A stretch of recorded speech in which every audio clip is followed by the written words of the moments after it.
बिस्मिल्लाहिर्रहमानिर्रहीम। अस्सलाम वालेकुम व्यूअर्स, आई होप आप लोग खैरियत से होंगे। क्लास 9th का chapter number 7 acid base chemistry start किया है हमने, और आज हम इसका टॉपिक डिस्कस करेंगे। वो है limitations of Arrhenius concept. Arrhenius का कॉन्सेप्ट हमने लास्ट लेक्चर में बहुत डिटेल में स्टडी किया है, और हमने उसमें ये डिस्कस किया था कि एसिड्स हाइड्रोजन आयन और बेसिस हाइड्रोक्सिल आयन रिलीज़ करती हैं जब हम उनको वाटर में डिज़ोल्व करते हैं। अब इसकी लिमिटेशंस क्या हैं ये हम देखते हैं। सबसे पहले तो ये कि आर्हेनियस सिर्फ उन एसिड्स को डिस्कस करता है जिनके पास हाइड्रोजन आयन मौजूद हो। ऐसे सब्सटेंसेस जिनके पास हाइड्रोजन आयन मौजूद ना हो लेकिन वो एक्ट करते हो एज एन एसिड, तो उनको आर्हेनियस एक्सप्लेन नहीं करता। तो इस तरह जो एसिड की डेफिनेशन है वो लिमिटेड हो गई है बिल्कुल। फॉर एग्ज़ाम्पल कार्बन डाइऑक्साइड हमारे पास एक सब्सटेंस है और वो एज एन एसिड रिएक्ट करता है वाटर के साथ, लेकिन आर्हेनियस उसको एक्सप्लेन नहीं कर पाता क्योंकि कार्बन डाइऑक्साइड के पास हाइड्रोजन आयन नहीं है।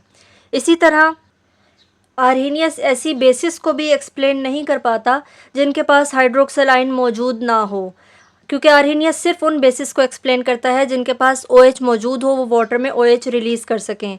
ऐसी basis for example Na2CO3, K2CO3 यानी पोटेशियम कार्बोनेट, अमोनिया, ये भी बेसिस हैं, लेकिन आर्हेनियस की लिमिटेड डेफिनेशन ऑफ बेसिस के मुताबिक हम इसको बेसिस नहीं कह सकते। तो ये आर्हेनियस की लिमिटेशन है। अब हमें ये कैसे पता चला कि ये एसिड था और ये बेस है, जबकि आर्हेनियस तो कोई और डेफिनेशन बता रहा है? क्योंकि बेसिस और एसिड्स को फाइंड आउट करने का तरीका होता है पीएच पेपर, जो हमने फर्स्ट लेक्चर में पढ़ा था कि जब हम एसिड्स के सॉल्यूशन में लिटमस पेपर को डालते हैं तो लिटमस पेपर रेड हो जाता है, और जब हम बेसिस के सॉल्यूशन में लिटमस पेपर को डालते हैं तो लिटमस पेपर ब्लू कलर का हो जाता है। तो वो इंडिकेशन थी जिसकी वजह से हमें पता चला कि ये सब्सटेंस एसिड है, ये बेसिस है, लेकिन आर्हेनियस उनको डिफ़ाइन नहीं कर पा रहा। तो ये आर्हेनियस की लिमिटेशंस थी। और एक और मज़ीद लिमिटेशन ये है, आर्हेनियस कहता है कि वाटर का होना ज़रूरी है। हमने देखा था कि आर्हेनियस एसिड की डेफिनेशन बता रहा है तो वाटर के अकॉर्डिंग बता रहा है, बेस की बता रहा है तो वाटर के अकॉर्डिंग बता रहा है, वो किसी और सॉल्वेंट को एक्सेप्ट नहीं करता। ये आर्हेनियस की लिमिटेशन है, क्योंकि जो सब्सटेंसेस होते हैं, कंपाउंड्स होते हैं, वो सिर्फ वाटर में एज एन एसिड और बेस रिएक्ट नहीं करते, बल्कि बाकी सॉल्वेंट्स में भी एज एन एसिड और बेस रिएक्ट कर सकते हैं। तो इन तमाम लिमिटेशंस को कवर करने के लिए ज़रूरी था कि कोई और कॉन्सेप्ट, कोई और डेफिनेशन लेकर आई जाए। तो फिर साइंटिस्ट ने वर्क किया और एक और हमारे पास कॉन्सेप्ट आया, ब्रोंस्टेड-लोवरी कॉन्सेप्ट, और वो इंशाल्लाह हम नेक्स्ट वीडियो में डिस्कस करेंगे। अभी हम मज़ीद एक छोटा सा टॉपिक जो आपके साइड बॉक्स में मौजूद है और उससे रिलेटेड एक क्वेश्चन भी है, हम उसको कवर करते हैं। और वो टॉपिक, वो इन्फॉर्मेशन स्टमक एसिडिटी के बारे में है। स्टमक एसिडिटी का मतलब है कि हमारे स्टमक में जो बर्निंग सेंसेशन हमें समटाइम फील होती है, उसकी क्या रीज़न है और हम उसको ट्रीट कैसे कर सकते हैं। तो सबसे पहले तो आप लोगों ने ये माइंड में रखना है कि हमारे स्टमक में HCl जो कि एक एसिड है वो प्रोड्यूस होता है, और वो इसलिए होता है कि जो फूड हम इनटेक करते हैं उसको वो डाइजेस्ट कर सके।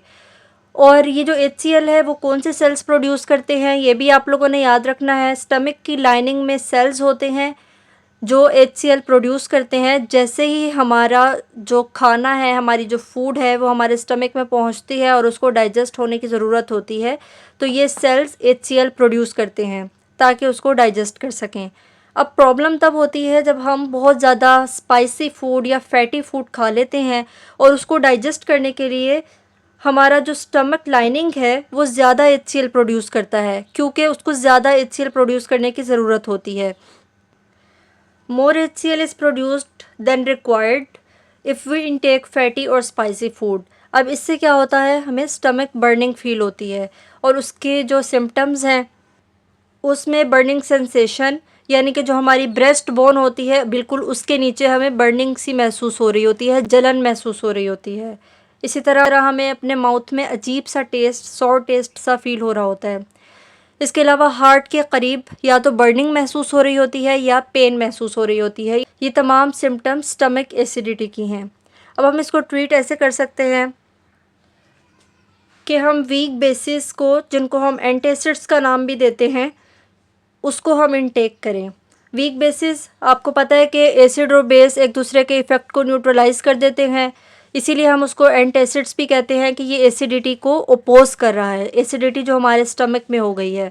और वो मेडिसिन्स ये हैं कैल्शियम हाइड्रोक्साइड और मैग्नीशियम हाइड्रोक्साइड। ये वीक बेसिस भी हैं, जब हम इसको इनटेक करते हैं तो ये हमारे थ्रोट को, हमारी स्टमक लाइनिंग को, हमारे एसोफेगस को बिल्कुल भी डैमेज नहीं करती। वरना स्ट्रॉन्ग बेसिस जो हमने पढ़ा था ना, जैसे पोटेशियम हाइड्रोक्साइड, सोडियम हाइड्रोक्साइड, ये स्ट्रॉन्ग बेसिस है ना, हम इनको इस तरह इनटेक नहीं कर सकते इजीली जैसे हम वीक बेसिस को कर सकते हैं। उसकी रीज़न ये है कि स्ट्रॉन्ग बेसिस को जब हम इनटेक करेंगे तो वो हमारे माउथ को, हमारी स्टमक लाइनिंग को, हमारे एसोफेगस को डैमेज कर देंगी। लेकिन ये वीक बेसिस क्या करती हैं, डैमेज भी नहीं करती और हमारे स्टमक में जाकर जो HCl का इफ़ेक्ट होता है, जो एसिडिटी प्रोड्यूस हुई होती है एक्स्ट्रा, उसको न्यूट्रलाइज कर देती हैं। तो ये आपका छोटा सा टॉपिक है और ये दोनों ही शॉर्ट क्वेश्चन के लिए मोस्ट इम्पॉर्टेंट है। अब आपकी बुक की एक्सरसाइज में एक क्वेश्चन है स्टमक एसिडिटी से रिलेटेड कि अगर HCl हमारे स्टमक में मौजूद है तो हम उसको डायरेक्टली इनटेक क्यों नहीं कर सकते।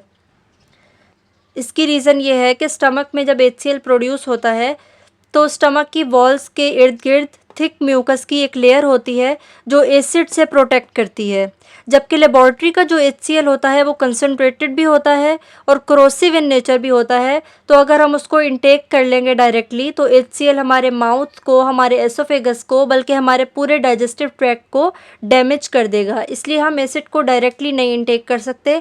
हाँ, स्टमक में ये प्रोड्यूस होता है लेकिन उसकी प्रोटेक्शन स्टमक में ऑलरेडी मौजूद होती है। ये इसका शॉर्ट सा आंसर है और ये हमारा आज का टॉपिक था। उम्मीद है ये क्लियर हो गए होंगे कॉन्सेप्ट। ये तीनों इम्पोर्टेंट शॉर्ट क्वेश्चन है, इसको ज़रूर आप कॉन्सेप्ट भी क्लियर करें और याद भी कर लें। अगर कोई कन्फ्यूजन हो या कोई बात पूछना चाहते हो तो आप लोग कमेंट ज़रूर किया करें। मिलते हैं नेक्स्ट वीडियो में, अपना ख्याल रखिएगा। अल्लाह हाफिज़।